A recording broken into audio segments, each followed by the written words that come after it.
Okay, try ya. Try. Assalamualaikum warahmatullahi wabarakatuh. Pada pagi ini, hari ini 5 hari bulan Jun 2023.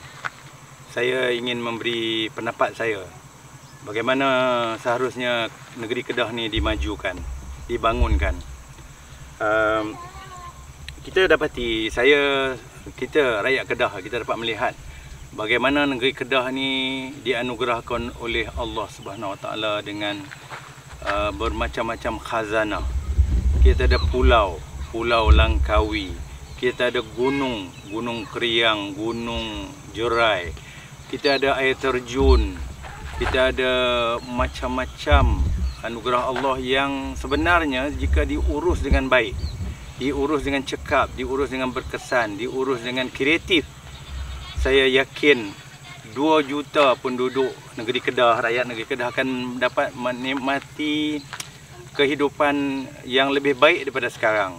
Kita dah merdeka lebih 67 tahun dan pemimpin silih berganti, tetapi kita lihat kehidupan rakyat tak banyak berubah. Jadi apa yang ingin saya sarankan ialah kita memerlukan sekumpulan pemimpin yang bijak mengurus, yang mempunyai semangat untuk bekerja sama dengan semua pihak, semangat yang membangun secara inklusif. Maknanya kita nak manfaatkan berbagai kelebihan kita. Ramai rakyat negeri Kedah, orang Kedah yang kita kata hebat dalam perniagaan, hebat dalam bidang teknologi dan sebagainya.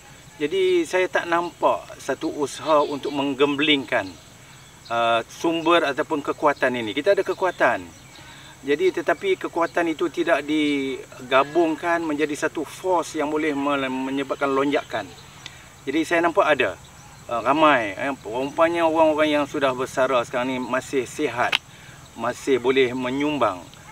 Saya yakin sekiranya semua ini kita dalam perkhidmatan awam, peringkat negeri dan juga persekutuan ada tenaga-tenaga pemikir yang boleh membantu memajukan negeri ini dan mengeluarkan rakyat yang miskin ini daripada kemelut kemiskinan, putaran ganas kemiskinan. Saya nak mencadangkan siapa saja yang menerajui negeri Kedah selepas PRN ini memberi tumpuan kepada pertanian. Sebab kita tak perlu bersaing untuk mewujudkan kawasan perindustrian sama dengan negeri lain. Apa salahnya kita tumpukan kepada kelebihan kita.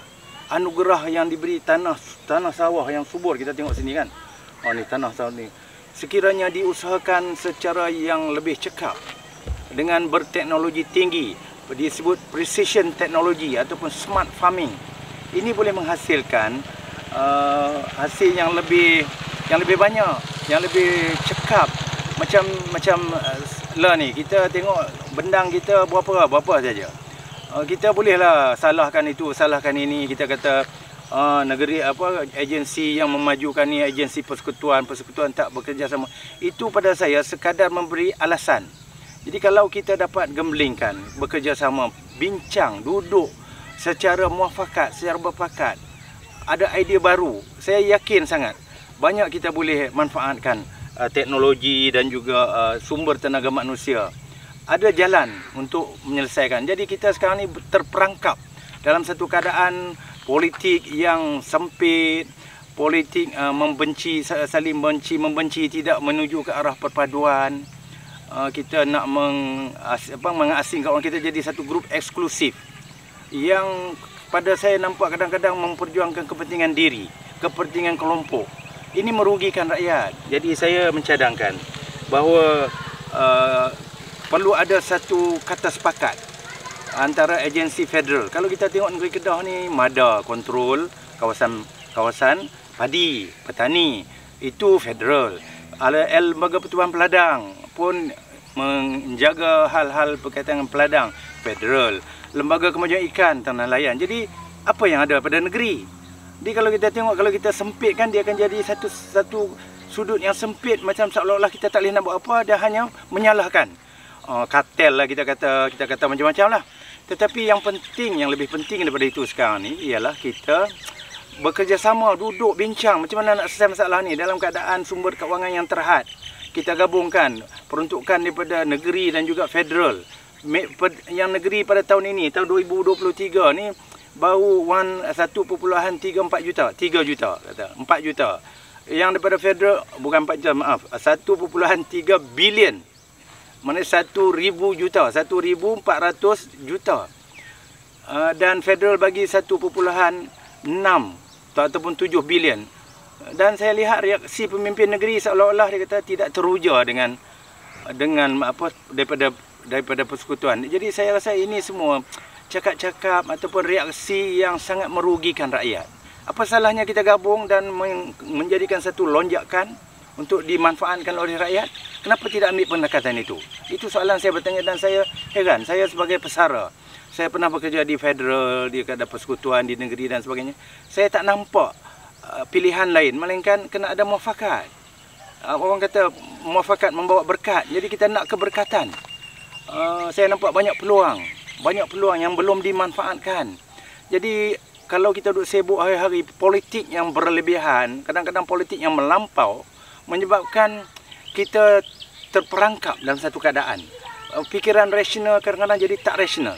Kita lihat kan, kita nak menyalahkan orang, orang nak buat baik. Perdana Menteri PMX nak menyelesaikan masalah miskin, kita pun kata dia tak pernah miskin, tak boleh selesai masalah miskin. Siapa kata? Siapa yang kata kita nak selesai masalah miskin kena miskin dulu? Siapa kata nak menyelesaikan masalah dadah mesti misak dadah dulu? Adakah begitu pemikiran kita? Jadi saya pelik pemikiran pemimpin yang ada ni, yang saya rasa sudah terperangkap dalam satu putaran ganas politik. Politik benci-membenci, politik dendam, politik hasad, dan ini sangat merugikan. Jadi saya minta rakyat yang rasional dalam PRN yang akan datang ni, kalau ada seruan kata kalih bagi sama tu, saya sokong.